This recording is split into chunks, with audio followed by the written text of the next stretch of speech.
So now we want to see what we're going to do if we want to split the wall when it's in its vertical position. So I'll draw a wall here in the top direction, put this on manual settings, and I've saved the dynamo name as splitting vertical walls. Now I can go over here in the library and look for select model element package. Press the select option and select the wall. Then we can look for the get parameter value by name package and open it up. Connect the element, and then we'll have to add a string as well. Connect the string to the parameter name and type in base constraint for the name of the string. Run, and this gives us the base. Then I'll go back to the library and search for wall get profile with voids. Open up this package that uses the practical beam package. All right, and we can connect the element to here and then press run. So this doesn't work here. Let's select this, bring it up, and connect the element to this instead. Run, and all right, we get the surface. And you can also see the wall here as well. After that, I'll go over to the library here and look for the grid by surface and see which one it is.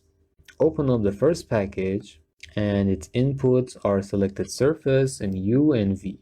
Alright, let's change it to another one, the last one here. Alright, so we can get the selected surface from here, and we can make a code block, type in 5, and connect it to U and V. And if we change the view and maximize the plan, we can see dividing lines creating blocks. Alright, so now the wall that we can see here in the Revit plan is about 13 meters in length. In the Dynamo, I can open up the dividing package. It's this one here. And let's see how we can go with the example. Well, we can also calculate the length and go from there, but I just want to show you an example here. All right, so select these and use Ctrl+C and Ctrl+V to paste them down here.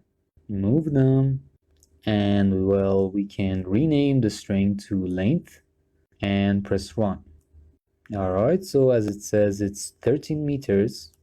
And for the next package, we can add the string to number.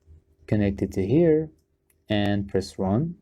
And all right, so it means that it's a number in itself.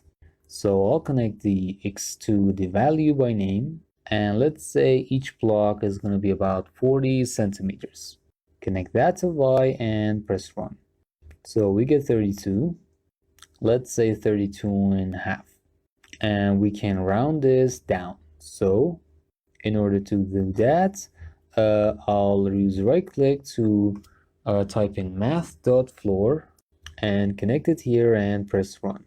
In order to get this lengthwise, I'll connect the integer to U, and well, let's have this up to here. So I'll use click and drag to select all of these and copy them using Ctrl+C and paste them down here. This time I'll rename the string to unconnected.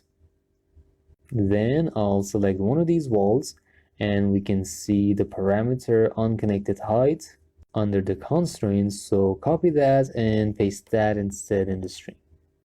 Let's see, and there we go. And then I'll change the top constraint to level 2, and alright. Then I'll press run in the Dynamo, and if we'd written it right, yeah, it's right. And then we have the height of each block, which should be about 20 centimeters. There we go. Press run after that. So the number is 20, that's rounded up, and we connect it to V and hit run. And there we go. You can see the exact dimensions of the blocks. All right. So then I'll go over here and uncheck the preview of this one and do the same for this one as well. Now it might be a bit easier to work with. Then I'll go over to the library and search for surface.perimeter curves. Open this up so we can get the perimeter using this one, and I'll select the panel faces and connect it to the surface and hit run. Alright, there you can see the exact outline of each one of these has been determined.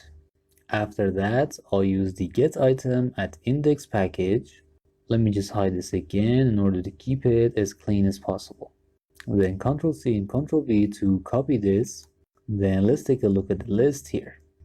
And alright, connect the curve to the list and this one.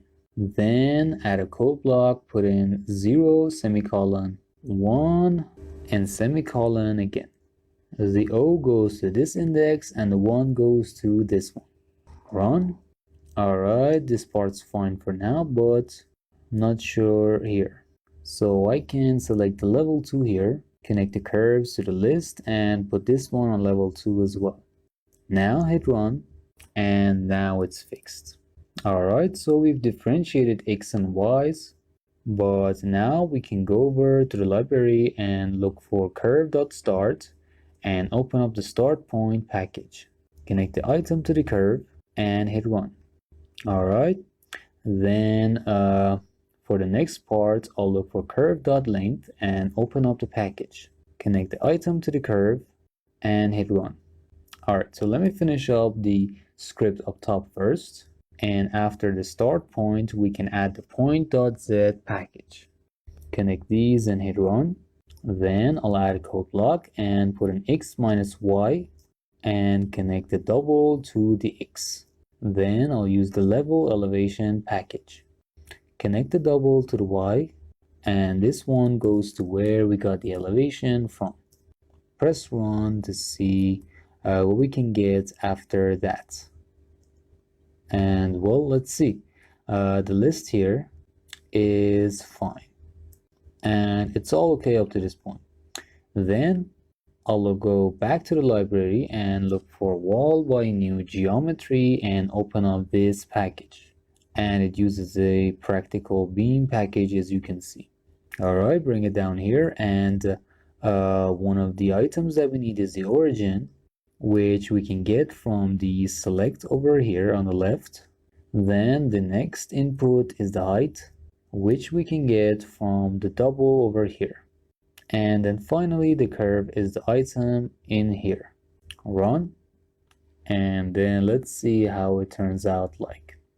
Now the reason that it's taking such a long time may be due to the fact that the divided blocks scaling are low. And well, we just have to wait for the process to be confirmed. Alright, so now you can see the parts shown here in the plan, and if we select the different blocks, we can see the first row was done complete. And now we're going to continue the rest of the script. So I'll go over to the library and look for set parameter package and open it up.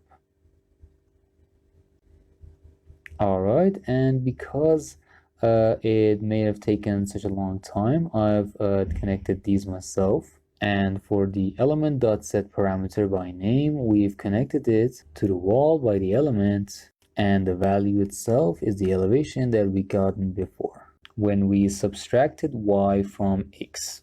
So we connected these and then pressed run, and it may take some time for the process to be done. And if I want to delete this wall, I'll just press the delete element and get the source from the